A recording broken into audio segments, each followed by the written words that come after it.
Você sabe quando foi que o dinheiro começou a ter o valor que a gente costuma dar para ele hoje em dia na nossa sociedade? Ou, em outras palavras, você sabe quando foi que o dinheiro começou a ter uma circulação realmente importante para a vida das pessoas? Então fica ligado no que a gente vai estudar hoje. Na teleaula de hoje, a gente vai ver que o século XIV foi decisivo para o desenvolvimento dos reinos cristãos da Europa. Vamos acompanhar como o fim das cruzadas mudou tremendamente a vida das populações europeias. A gente vai ver como surgiu uma nova classe social, a burguesia. Finalmente, vamos ver como essa nova classe teve a ver com o aumento da circulação do dinheiro e como ela contribuiu, junto com a monarquia, para destruir a base econômica do sistema feudal.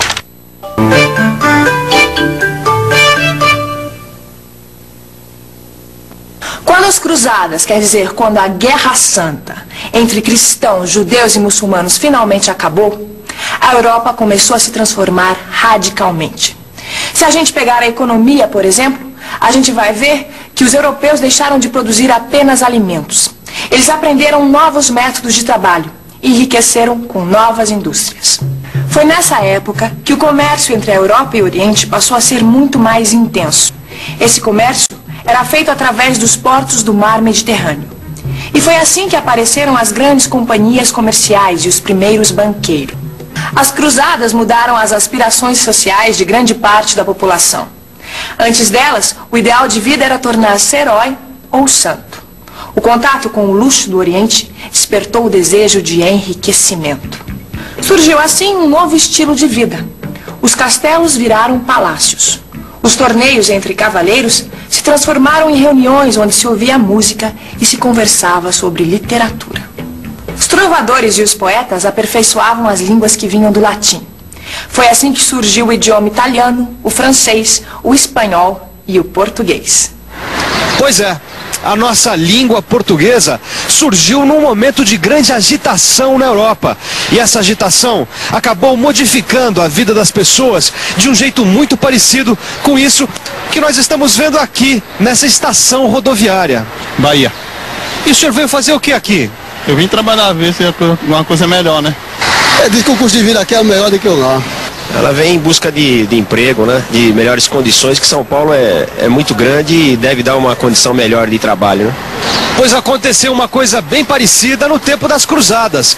Muitos camponeses puderam deixar as terras dos senhores e partir para cidades, ou burgos, como as cidades eram conhecidas naqueles tempos.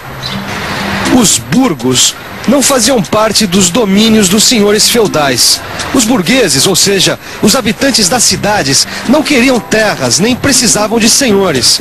Eles conseguem obter dos reis um tipo de documento chamado carta patente.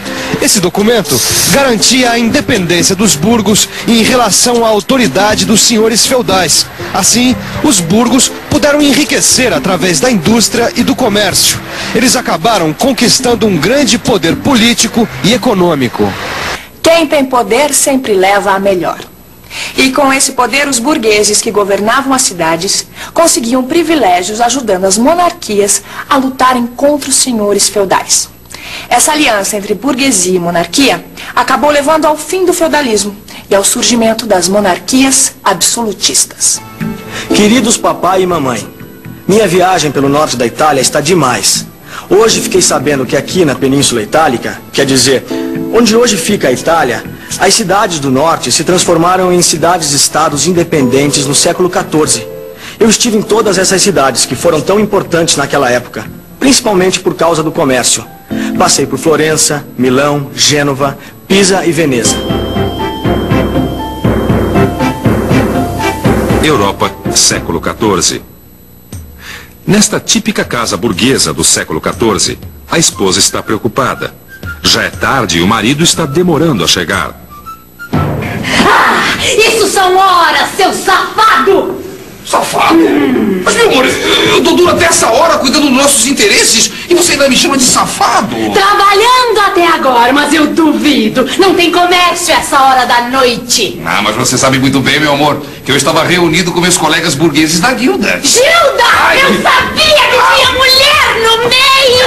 Não, meu amor, não é Gilda, é guilda, pelo amor de Deus. É guilda, não é Gilda, meu amor. É assim que nós burgueses chamamos as nossas corporações. Guilda. Oh, minha pombinha, você não vai me servir o jantar?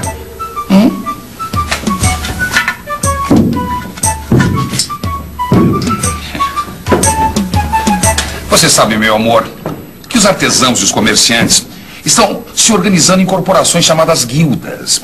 E essas corporações têm seus estatutos, seus privilégios, sua própria legislação. E para que esse trabalho todo? É, porque assim a gente se organiza, meu amor. Você veja o caso dos artesãos, por exemplo. O artesão tem que passar por várias etapas de aprendizado até poder exercer seu ofício. Até que se torne mestre, ele tem que aprender muito. E por que você não me leva numa reunião dessa sua corporação? Bem que eu gostaria, minha pombinha, mas são associações fechadas. Só pode participar trabalhadores do ramo. E o que vocês fazem nessas reuniões? A gente toma decisões importantes. Você não percebeu que as corporações estão controlando a política das cidades? E olha, isso não está acontecendo de hoje não, hein? 1230, norte da Alemanha. No norte da Alemanha, mais de 80 cidades se juntam, formando uma liga para defender seus privilégios e interesses. Essa liga é um verdadeiro império comercial. Tem suas frotas de navios e exércitos próprios para defender suas rotas comerciais e seus produtos. As ligas de cidades se espalham pela Europa. Os senhores feudais não podem fazer nada contra elas. As ligas de comerciantes surgem na França, em Flandres e no norte da Itália. As cidades do norte da Itália se tornam mais poderosas do que todas as outras porque controlam o comércio com o Oriente. Outro sinal de que os tempos estavam mudando era o declínio do poder dos papas. Eles estavam em luta contra o poder imperial e acabaram levando a pior. Em 1309, o imperador do Sacro Império Romano Germânico expulsa o Papa Legítimo de Roma e nomeia o seu substituto. O papado foge para a cidade francesa de Avignon e fica por lá durante 70 anos. Em 1378, os papas se instalam novamente em Roma. O mundo cristão tinha na época 2 papas. O papado sofreu duras críticas. Surgiram as ordens mendicantes. Quer dizer, ordens religiosas de pedintes que eram contra a decadência da moral e dos costumes da Igreja de Roma. Foi nessa época que Francisco de Assis começou a pregar o Evangelho através do exemplo de uma vida pobre. E os franciscanos se multiplicaram por toda a Europa cristã. Os estudiosos começaram a recuperar obras dos gregos e dos romanos antigos. E essas imagens de gente estudando? Isso aqui é o seguinte, Gil. Nessa época, o interesse dos europeus pelas ciências naturais aumentou. Antes, o conhecimento científico era uma coisa dos árabes. Eu já ouvi dizer que os árabes eram os mais avançados na ciência, isso mesmo. E isso agora, Vicente? Que bonito, hein? Olha, colorido. Esse tipo de arte é a prova de que os tempos estavam realmente mudando, olha só. Oi, irmãzinha. Você que gosta tanto de arte, precisa visitar a Europa. Aqui na França tem os vitrais góticos do século XIII que são maravilhosos. Eu descobri que esse tipo de construção tem a ver com o momento de transição da Idade Média para a Idade Moderna. E a Idade Média estava mesmo com os dias contados. Os estados europeus começaram a ficar centralizados na figura do rei. Aos poucos, os reis foram ganhando poder absoluto, formando os estados modernos da Europa Ocidental. A França e a Inglaterra se envolveram numa guerra que, com algumas interrupções, durou mais ou menos 100 anos. Na França, o grande vencedor foi o rei, que conseguiu impor o seu poder aos senhores feudais arruinados pela guerra. A Inglaterra sofreu menos com a Guerra dos 100 Anos, mas mesmo assim estava dividida por conflitos internos. 2 famílias disputavam o trono. Os nobres foram tomando partido e, pouco a pouco, eliminaram uns aos outros nos campos de batalha.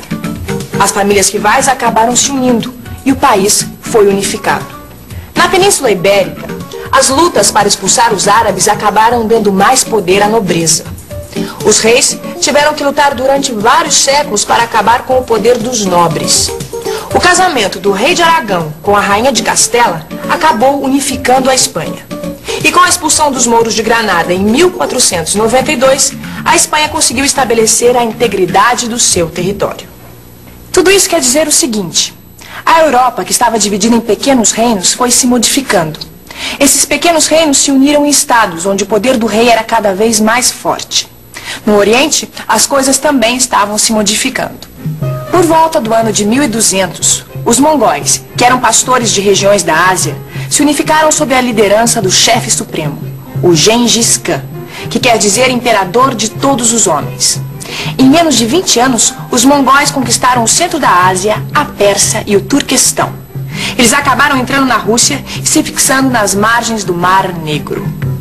O neto de Gengis Khan conquistou a China e avançou em direção à Europa.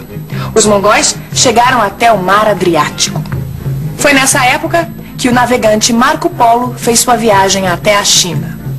Em Bizâncio, onde ficava o antigo Império Romano do Oriente, os otomanos conseguem vencer os mongóis e conquistam a cidade no ano de 1453. Era o fim do Império Bizantino e o início do Império Otomano.